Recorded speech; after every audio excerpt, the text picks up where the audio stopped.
एकाकीच्या जगात, जिथे स्वार्थाने अंध झालेल्या माणसांची गर्दी दिवसेंदिवस वाढते आहे, तिथे एक माणूस असा आहे जो अजूनही माणुसकीचा अखंड दिवा आपल्या अंतःकरणात चेतवून बसला आहे. त्याचं जीवन केवळ स्वतःसाठी नाही, तर दुसऱ्यांच्या वेदनांवर फुंकर घालण्यात, त्यांच्या दुःखाला आपले मानून त्यात सामील होण्यात गेलाय.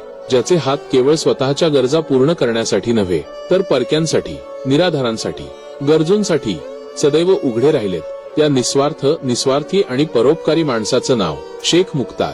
अंबाजोगाई सारख्या मराठवाड्यातील एका छोट्याशा शहरात राहून त्यांनी केवळ बीड जिल्ह्याच्याच नव्हे, तर संपूर्ण महाराष्ट्राच्या आणि त्याही पलीकडच्या अनेक लोकांच्या मनात एक आदराचं स्थान निर्माण केलं आहे. त्यांना पाहिलं की वाटतं, हा माणूस म्हणजे खऱ्या अर्थाने चालतं बोलतं मानवतेचं मंदिर आहे. एक जिवंत उदाहरण आहे की माणुसकी अजूनही या जगात जिवंत आहे. लोक त्यांना प्रेमाने, आदराने आणि आपुलकीने मुख्तार चाचू म्हणून ओळखतात.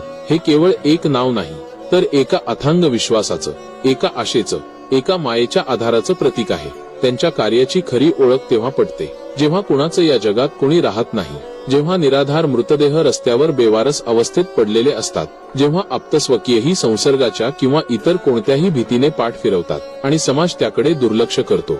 अशा भयान परिस्थितीत मुख्तार चाचूच त्यांच्या शेवटच्या प्रवासाचे खांदेकट्टा होतात. आजवर त्यांनी हजारोंच्या संख्येने बेवारस मृतदेहांची अंत्यसंस्कार केली आहेत, तेही कोणत्याही भौतिक अपेक्षा न ठेवता, कोणताही धर्म, जात, वंश किंवा ओळखीची चौकट न पाहता. त्यांच्यासाठी मृतदेह हिंदू किंवा मुस्लिम नसतो, तो केवळ एक माणूस असतो, ज्याला मानवी अस्तित्वाचा शेवटचा सन्मान मिळायलाच हवा. मानवी अस्तित्वाला मिळणारा तो शेवटचा सन्मान सुनिश्चित करणं, हेच त्यांच्या जीवनाचं ध्येय बनलं आहे आणि या ध्येयासाठी ते अविश्रांतपणे झटत आहेत. अलीकडील कोरोना महामारीचा काळ आठवा, जेव्हा संपूर्ण जग घरात लपून बसलं होतं, रस्ते निर्मनुष्य झाले होते, सर्वत्र स्मशान शांतता पसरली होती. मृतदेह रस्त्यांवर, घरांच्या अंगणांत किंवा दवाखान्याबाहेर पडून होते. आप्तस्वकीयही संसर्गाच्या भीतीने दूर पळाले होते, त्यांना साधे स्पर्श करायलाही कोणी तयार नव्हते. अशा भयान परिस्थितीत जेव्हा भीतीचा आणि नैराश्याचा अंधार सर्वत्र दाटला होता, तेव्हा पीपीई किट घालून, स्वतःच्या जीवाची यत्किंचितही पर्वा न करता मृतदेह उचलणारा, त्यांना सन्मानाने अग्निसंस्कार देणारा किंवा त्यांच्या धार्मिक पद्धतीनुसार दफन करणारा एकमेव चेहरा म्हणजे शेख मुख्तार. कोणताही भीती न बाळगता, कोणताही वैयक्तिक फायदा न बघता, केवळ माणुसकीच्या नावावर हा माणूस रस्त्यावर उतरला होता. तो काळ सर्वांनी अनुभवला, पण मुख्तारभाईंनी तो काळ केवळ झेलला नाही, तर इतरांसाठी आधार बनून, माणुसकीचा आधारस्तंभ बनून ते उभे राहिले. त्यांच्या या अतुलनीय कार्यामुळेच अनेक कुटुंबांना त्या वेदनादायक क्षणीही थोडा दिलासा मिळाला आणि माणुसकीवरचा विश्वास टिकून राहिला. मुख्तार शेख यांचं कार्य केवळ मृतदेहांपुरतं मर्यादित नाही, तर ते समाजाच्या प्रत्येक स्तरावर माणुसकीचा हात पुढे करतात. त्यांची मिशन ह्युमॅनिटी फाउंडेशन ही केवळ एक नोंदणीकृत संस्था नाही, तर ती एक जिवंत चळवळ आहे माणुसकीची, प्रेमाची, सेवेची आणि सहृदयतेची. या फाउंडेशनच्या माध्यमातून ते समाजातील सर्वात दुर्बळ, वंचित आणि उपेक्षित घटकांपर्यंत पोहोचतात. अनाथ मुलं, निराधार विधवा स्त्रिया, शारीरिक व मानसिक अपंग व्यक्ती, गरीब आजारी रुग्ण, बेघर लोक, अशा कोणालाही त्यांनी मदतीचा हात मागे ठेवला नाही.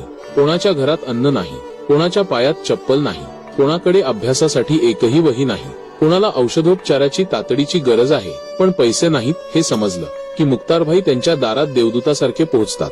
ते फक्त भौतिक मदत करत नाहीत, तर त्या व्यक्तीला किंवा कुटुंबाला सन्मान आणि आत्मविश्वासाचं बळ देतात, जेणेकरून ते पुन्हा आपल्या पायावर उभं राहू शकतील. त्यांच्या मदतीमुळे अनेकांच्या आयुष्यात पुन्हा आशेचा किरण दिसला आहे.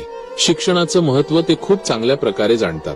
शाळा सुरू होण्यापूर्वी अनेक गरीब विद्यार्थ्यांना पुस्तके, वह्या, बूट, गणवेश, शालेय साहित्य जे जे शक्य आहे ते देण्याचं व्रत त्यांनी घेतलं आहे.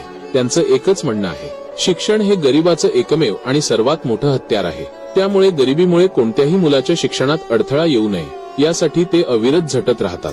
त्यांच्या या प्रयत्नांमुळे अनेक विद्यार्थ्यांना नवीन भविष्य सापडलंय. अनेकांना त्यांच्या मदतीमुळे शिक्षणाचं दार उघडता आलं आहे आणि ते उज्ज्वल भविष्याकडे वाटचाल करत आहेत. त्यांनी अनेक गरीब रुग्णांना औषधोपचारासाठी मदत केली आहे. त्यांच्या ऑपरेशनचा खर्च उचलला आहे, ज्यामुळे अनेक जीव वाचले आहेत. रस्त्यावर जखमी अवस्थेत पडलेल्या अनेक अपघातग्रस्तांना त्यांनी तात्काळ मदत करून रुग्णालयात दाखल केले आहे. त्यांच्या उपचाराची व्यवस्था केली आहे. अनेक अनाथ आणि गरीब मुलींच्या लग्नासाठी त्यांनी मदत केली आहे. त्यांच्या आयुष्यात आनंद पेरला आहे. ही त्यांच्या समाजकार्याची यादी खरंच कधीच संपत नाही, ती वाढतच जाते, कारण त्यांच्या माणुसकीला कोणतीही सीमा नाही. एक काळ असा होता जेव्हा एखाद्याचा मृतदेह रस्त्यावर सापडायचा, तेव्हा पोलीस किंवा समाज त्याकडे पाहायलाही तयार नसायचे. मृतदेहांची विटंबना व्हायची आणि मानवी मूल्यांची पायमल्ली व्हायची. पण शेख मुख्तार यांनी हा रूढ आणि अमानवीय संकेत मोडला. त्यांनी मृत्यूच्या त्या वेदनादायक क्षणीही माणसाला सन्मान दिला. त्यांच्या अंत्यसंस्काराच्या वेळी ते स्वतः लाकूड रचतात, धार्मिक विधीनुसार अग्निप्रदर्शन करतात, कधी कधी शांतपणे प्रार्थना किंवा स्तोत्रही म्हणतात, केवळ माणूस म्हणून, धर्म किंवा जात यापलीकडे जाऊन, केवळ मानवी अस्तित्वाचा आदर करणे आणि प्रत्येकाला सन्मानाने निरोप देणे, हेच त्यांचे ध्येय आहे. त्यांनी कोणताही धर्म, जात, पंथ किंवा विचारसरणी पाहिली नाही. त्यांच्यासाठी प्रत्येक माणूस आपला आहे. त्यांच्या या निरपेक्ष, अफाट आणि अथक कार्यामुळे बीड जिल्ह्यातीलच नव्हे तर मराठवाड्यातील हजारो लोक आज त्यांना मुक्तिदाता मानतात, देवदूतासारखे समजतात. त्यांना ना राजकारणाची कसलीही घृणा आहे, ना प्रसिद्धीची हाव. त्यांना कोणत्याही पदाची किंवा वैयक्तिक फायद्याची लालसा नाही. फक्त सेवा हीच त्यांची खरी ओळख आहे. त्यांना कोणताही लौकिक पुरस्कार नको असतो, कोणत्याही सत्काराची अपेक्षा नसते. त्यांना फक्त दुसऱ्यांच्या चेहऱ्यावरचं समाधान आणि दुःख कमी झाल्याचं पाहिलं की खरा आनंद मिळतो. तोच त्यांचा सर्वात मोठा पुरस्कार आहे. शेख मुख्तार हे केवळ एक व्यक्तिमत्व नाही, ती एक भावना आहे. एक अशी भावना जिथे धर्म, जाती, मत, भाषा, समाज या सर्व गोष्टी गौण ठरतात. त्यांच्या कामामुळे आजही आपल्या मनाला एक धीर मिळतो आणि आशा जागृत होते. त्यांच्या कार्यामुळे आजही वाटतं, हो, अजूनही माणुसकी या जगात जिवंत आहे आणि त्या माणुसकीचा झेंडा ज्याच्याकडे आहे तो म्हणजे आपले मुख्तार चाचू. अशा या निस्वार्थ समाजसेवकाला मनापासून मानाचा मुजरा आणि त्यांच्या अतुलनीय कार्याला शतशः सलाम.